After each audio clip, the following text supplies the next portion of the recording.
Hello friends, welcome to Daily GK and Current Affairs quiz for December 1st, 2016 from GKToday.in. So moving on to question number 1. So question number 1 says, under the Islamic banking, any transaction which involved interest is considered illegal. So this is a statement. So the question is, which of the following term denotes interest in this context? We have 4 choices, that is riba, mudarba, wadiya or musharka. Now these are 4 Islamic terms, so we have to know that which of the following denotes interest. So the correct choice is riba. That is the A choice. Now it is riba which shows which means excess or addition and has been translated. Now this has been translated as interest, or you could say usury, or excess, or increase, or addition. So as per Sharia terminology, as per what? Sharia terminology. So the following terms stand for mudarba. It stands for profit sharing. So there are a lot of questions which can be framed. This stands for profit sharing. Wadiya, it stands for safekeeping. And musharka, that stands for joint venture or JVs, which are very common. Then we also have another terms like leasing. This is denoted by ijar. And then we also have another term for cost plus, which is murabaha. So there are these are some of the Islamic terms which are used in Islamic banking under the Sharia terminology. Now this is a chart which shows countries with the highest share of Islamic banking. So Saudi Arabia tops the list with 19.54% of its banking shares. Banking is done via Islamic banking. It is followed by Bahrain, Malaysia, Kuwait, UAE, Qatar. Iran is way down below the list. So lot of questions, lot of information is hidden in this slide, which you can pick and remember. So moving on to question number 2. So question number 2 is, who is the head of the 13-member committee of chief ministers created by the Center to promote digital payment systems for transparency in transactions and financial inclusion? We have 4 choices, that is Naveen Patnaik, Mr. Shivraj Singh Chauhan, Mr. Devendra Fadnavis, or D, Mr. N. Chandrababu Naidu. So the correct choice is D, that is Mr. N. Chandrababu Naidu. Now the center has actually constituted this 13-member committee, and it will be headed by Andhra Pradesh Chief Minister Mr. Chandrababu Naidu, and definitely to promote digital payment systems, to bring in more transparency in transactions, and also the main aim of financial inclusion. So other members of the committee, they include Mr. Naveen Patnaik, who is the Chief Minister of Odisha, Mr. Shivraj Singh Chauhan, Chief Minister of MP, then Mr. Devendra Fadnavis, who is Chief Minister of Maharashtra. Along with, we also have Chief Minister of Sikkim, Mr. Pawan Kumar Chambling, and Mr. V. Narayanasamy, that is Chief Minister of Puducherry. Along with them, we also have special invitees, that is Mr. Nandan Nilekani, as the name rings a bell. He is a former chairman of UIDAI. And then we also have Netcore MD, Mr. Rajesh Jain. Then we have iSpirit co-founder Mr. Sharad Sharma, and also an IIM Ahmedabad professor of finance, Mr. Jayant Verma. So these people will form the 13-member committee who will look into the digital payment system and make it better. Moving on to question number 3. From which of the following countries India is acquiring M777 ultralight howitzers? Now we have four choices, that is United States, B France, C Israel, or D Russia. So the correct choice is A, that is United States of America.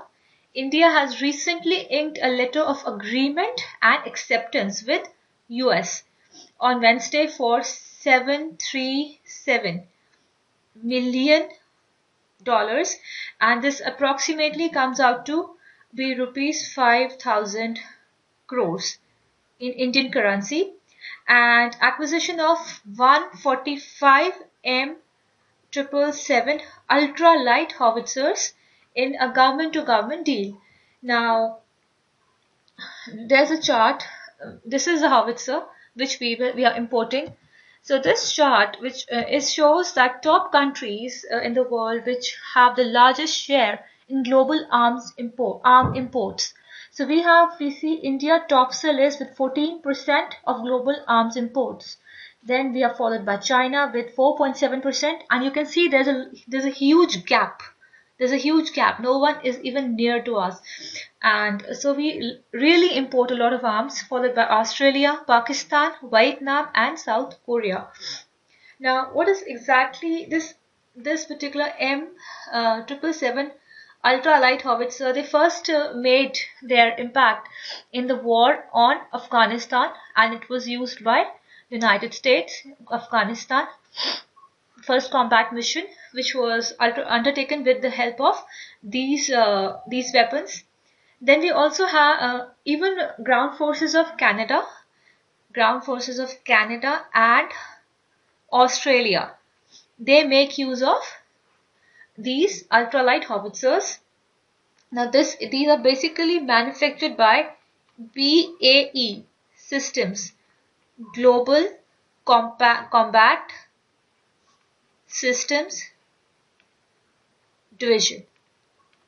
So these are manufactured by BAE Systems, Global Combat Systems Division. So again, a lot of information, a lot of important information. So we know India is one of the major arm importers in the world. Moving on to question number 4. Currently, which of the following is world's fastest growing major economy? So correct choice is India. Now India is the fastest growing economy as per the 2016 both IMF and World Bank reports, which has kept the growth percentage estimation at 7.6%, while our government has placed it as 8%. So in this graph also we see a quarter-wise GDP growth percentage, and we can see that in no point beginning April 2015 until September 2016 did it fall below 7%. And whereas China's GDP growth continues to be far below India, and it stands at 6.7%, which was recorded in quarter of July to September 2016. In this chart, we see a sector-wise breakup of GDP growth percentage in the same quarter, that is July to September. And we see that apart from mining, every other sector is in blue, and it has made significant contributions towards making India the world's fastest growing economy. So the leading ones are finance and insurance, and public administration and defense. Moving on to question number 5. Which of the following places has one of the underground oil storage facility of Indian Strategic Petroleum Reserves Limited? So we have four choices, that is Visakhapatnam, Paradip, Cochin, or Mumbai. So the correct choice is Visakhapatnam. So Indian Strategic Petroleum Reserves Limited is an entity under the Oil Ministry. So this falls under the Oil Ministry of India. So, and it has built three storages. It has built three such storage facilities. One is at Visakhapatnam, Andhra Pradesh. The second one is at Bangalore, Karnataka, in Karnataka. And one is in Padur, in Udupi district. And the basic function is to guard against disruption due to various geopolitical events or any natural calamity. Now, although there's three sites offer storage capacity, uh, government good storage capacity. Now, government has recently also invited expression of interest from global oil producers for leasing capacity in the newly built crude storage at Padur. So for this, government has also invited expression of interest from global oil producers. So it is also planning to open four more such strategic crude oil facilities and in the second phase.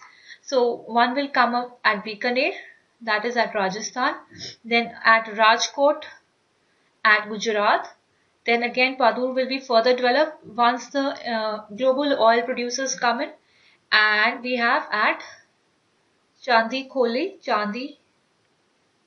that is in Jajpur district of Odisha. So here is a map, locations of India's strategic petroleum reserves.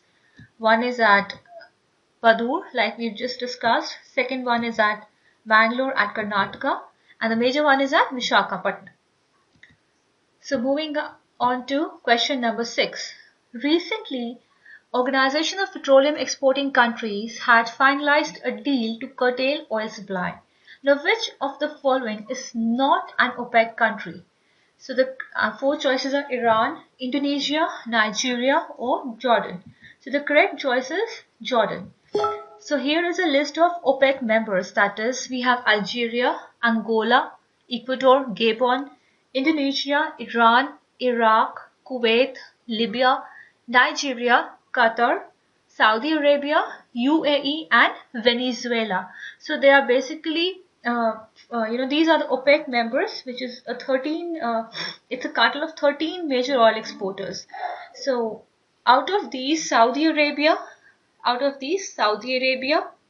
Iran, and Iraq, they form 1/3 of global output.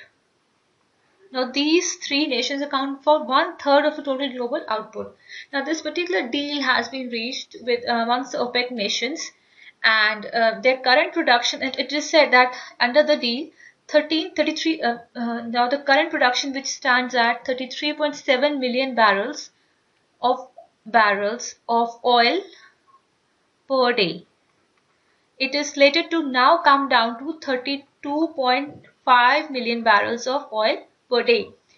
And major cuts will be taken up again by Saudi Arabia. Iraq, and UAE. These are the countries which will impose the major cuts.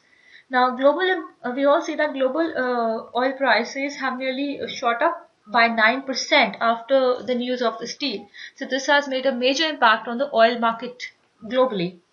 Now, actually, the deal stands to reduce oil production by 1.2 million barrels per day to raise the global oil prices.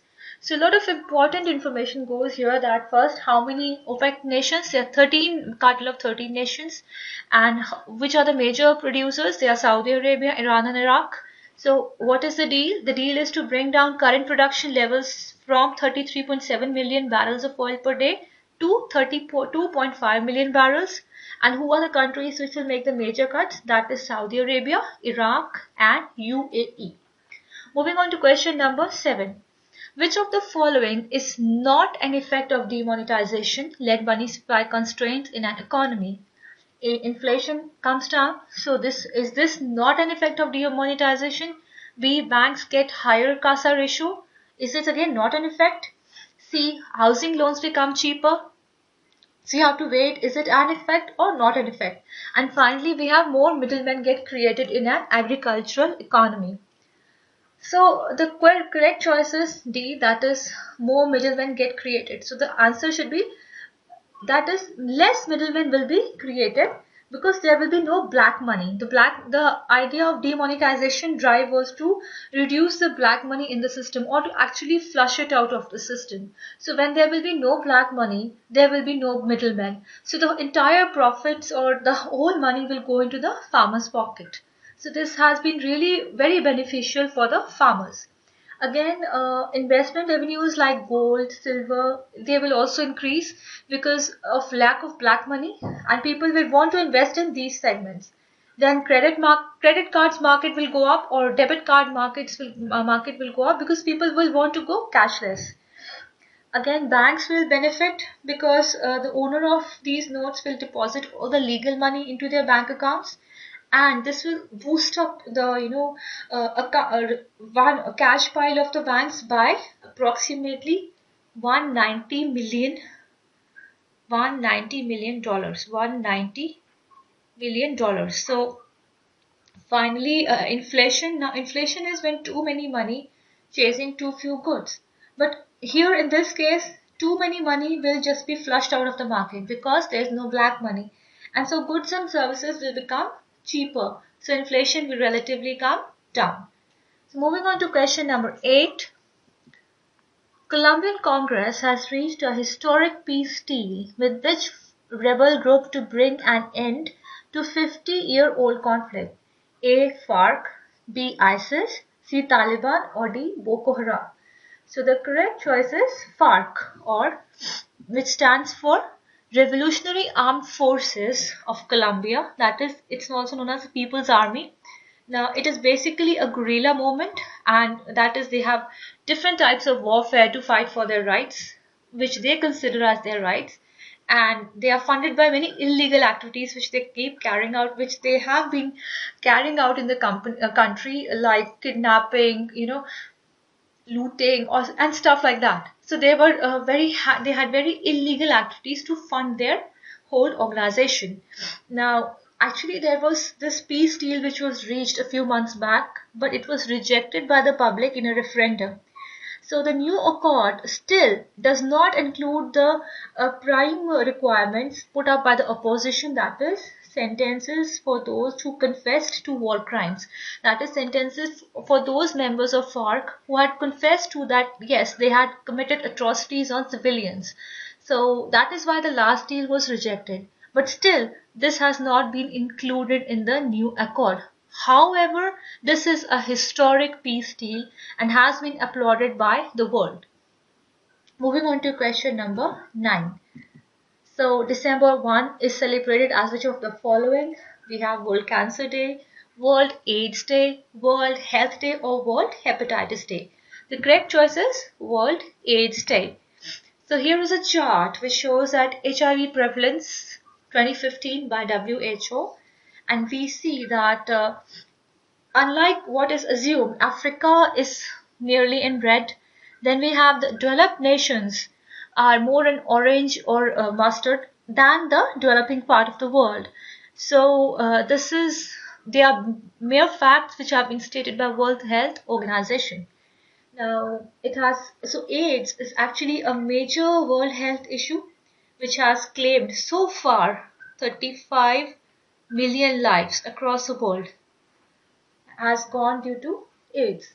So again, we see that Sub-Saharan Africa is the most affected region with 25.6 million people living with AIDS as in 2015.